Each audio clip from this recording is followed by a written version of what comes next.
Hello guys, আজকের ব্লগটা ছিল হচ্ছে আমার খালামণির বাসায়। তো সকালবেলা ঘুম থেকে উঠে দেখলাম এখানে অনেক বৃষ্টি মানে বৃষ্টিতে কি জানি কাজ দূর সাতার মাথা বৃষ্টিতে ভার করছিল। পরে হচ্ছে আমি মোগলাই খেয়ে নিলাম সকালে। এরপরে হচ্ছে দেখলাম ওমা বৃষ্টি পড়া শুরু হয়ে গেছে।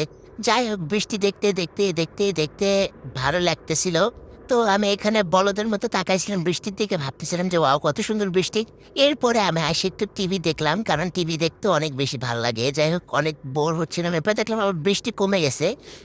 এরপরে দেখলাম আবার বাইরের ওয়েদারটা খুবই সুন্দর। তো আমি আমার কাজিনকে নিয়ে হচ্ছে ছাদে গিয়েছিলাম, আসার পরে গোসল করলাম।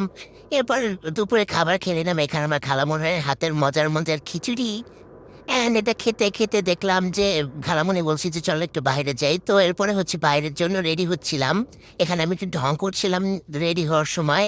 আমার হচ্ছে এই দুটা জিনিস কেনার ছিল কিনে আমরা একটু খাবার খাচ্ছিলাম, লাইক হালিম খেতে বসে গেলাম। খালামণি হচ্ছে কাবাবও নিয়েছিল, বাট কাবাবটা অত বেশি মজা ছিল না। এরপরে আবার কি বাসায় চলে আসলাম। Bye bye.